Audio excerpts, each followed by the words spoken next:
Ce nouveau volet est l'occasion de découvrir une technique précieuse, encore matricielle.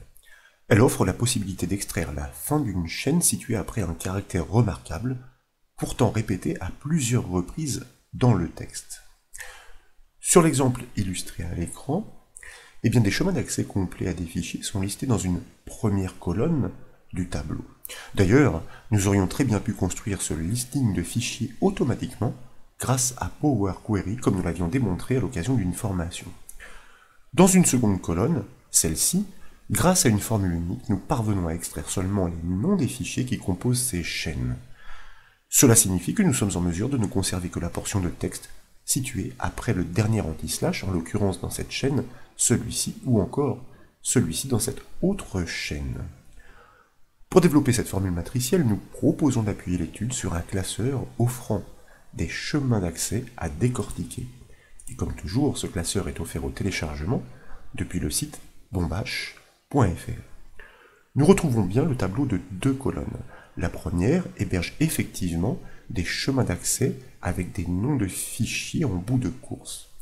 La seconde est naturellement vide à ce stade. Elle attend la formule d'extraction pour isoler ces noms de fichiers. Au-dessus de la seconde colonne, vous notez la présence du caractère remarquable de l'anti-slash. Il est plus précisément inscrit en cellule G3. Nous souhaitons naturellement exploiter cette cellule dans la formule. Ainsi, en fonction de la nature des chaînes qu'il aura à traiter, l'utilisateur pourra changer le symbole de séparation à détecter pour isoler ces fragments de texte. La première astuce de cette formule matricielle consiste à prélever les caractères en partant de la fin de la chaîne.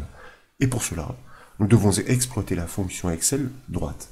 Pour procéder, je vous invite donc à sélectionner la case du premier nom de fichier à extraire en cliquant sur sa cellule F6, et puis à taper naturellement le symbole égal pour débuter la construction de la formule matricielle. Et comme nous l'avons annoncé, nous allons inscrire la fonction de découpe par la fin, par son nom, droite, suivi d'une parenthèse ouvrante. Et dès lors, nous allons désigner le premier chemin d'accès à analyser en cliquant directement sur sa cellule B6. De fait, nous pouvons taper un point-virgule pour passer dans l'argument de la longueur de découpe. Pour déterminer cette longueur de découpe, en partant de la fin de la chaîne, nous devons trouver la position du premier anti-slash, qui est en réalité le dernier, si nous étudions la chaîne en partant des premiers caractères. Et pour le débusquer, nous allons exploiter la fonction de recherche equiv. Je vous propose donc d'inscrire le nom de cette fonction, suivi d'une parenthèse ouvrante. Son premier argument concerne la valeur cherchée. Cette valeur cherchée, dans la chaîne, n'est autre que le symbole de l'anti-slash. Donc, nous allons le désigner dynamiquement en cliquant sur sa cellule G3, que je vous invite tout de suite à figer en enfonçant la touche F4 du clavier.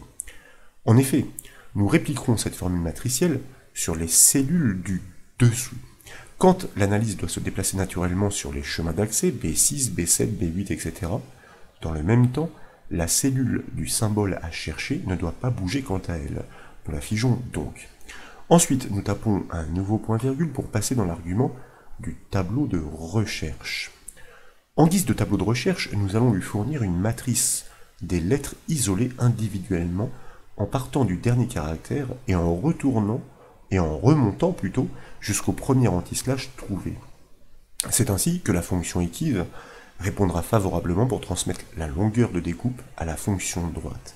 Et pour découper une chaîne lettre à lettre, nous avons besoin de la fonction stxt.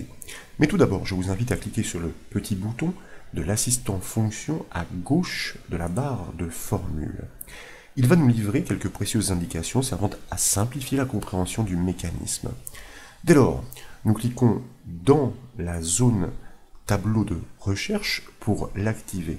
Et là, bien sûr, je vous invite à inscrire la fonction de découpe stxt suivie d'une parenthèse ouvrante. Et de nouveau, nous allons désigner le premier chemin d'accès en cliquant directement sur sa cellule B6, c'est-à-dire le premier chemin à découper pour ne conserver que la fin, c'est-à-dire le nom du fichier. Dès lors, nous pouvons taper un point-virgule de nouveau pour passer dans l'argument de la position de départ pour cette découpe.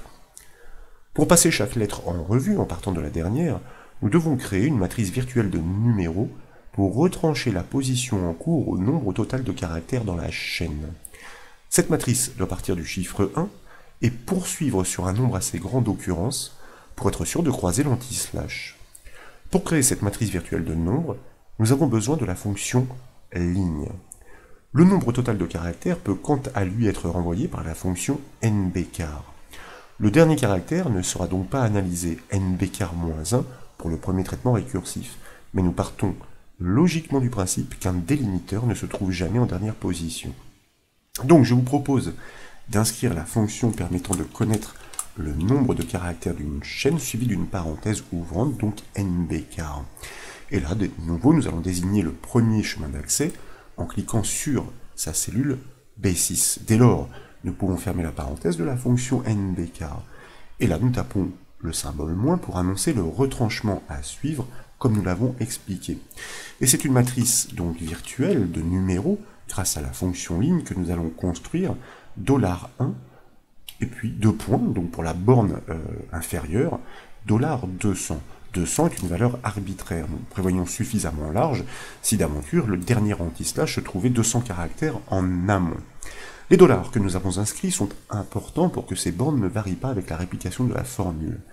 Dans ce traitement récursif, au nombre total de caractères, nous allons d'abord retrancher une unité, puis 2, et ainsi de suite jusqu'à atteindre les 200. Nous remontons donc dans les caractères à analyser, et précisément, nous devons les étudier un à un pour débusquer la présence de l'anti-slash. C'est justement ce que nous permet de définir le troisième et dernier argument de la fonction stxt. Il concerne la longueur de découpe. Donc maintenant, nous tapons un point-virgule.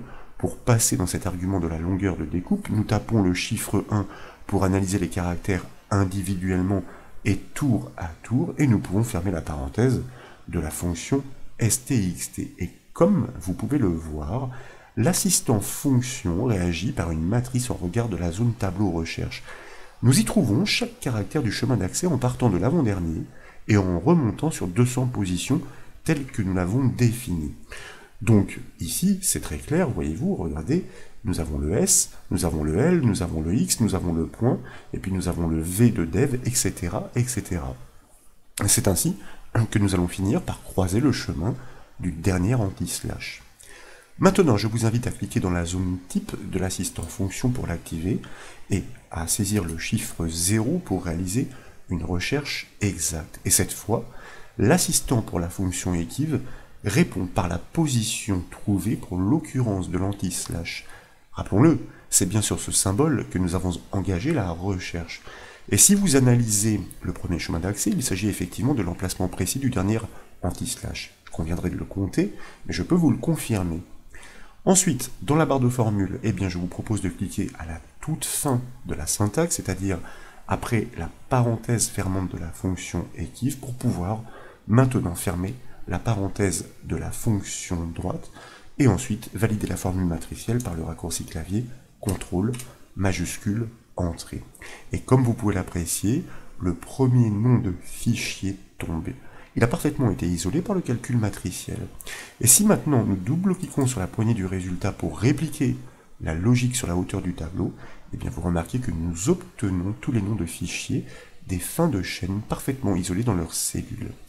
Maintenant, vous pouvez tester cette fabuleuse formule matricielle en remplaçant en G3 l'anti-slash par un tiret ou encore par un point. Illustration ici, nous tapons un point, ou tiens, nous allons commencer par le tiret que nous validons avec la touche Entrée du clavier pour constater eh bien, que nous obtenons la chaîne placée après le dernier tiret, et en l'occurrence dans ce cas spécifique, voyez-vous, mais c'est tout à fait juste, eh bien, la chaîne est un peu plus longue que dans les autres cas. Dans le second cas, donc, si nous tapons un point à la place du tiret que nous validons par la touche Entrée, eh bien vous remarquez que nous livrons toutes les extensions de chaque fichier. Voilà donc pour cette nouvelle astuce Excel, j'espère qu'elle vous a plu. Si c'est le cas, comme toujours, je compte sur vous pour mettre un petit j'aime à la vidéo, et comme vous le savez, vous pouvez retrouver toutes les astuces, mais aussi toutes les formations, sur le site bombache.fr. Je vous remercie.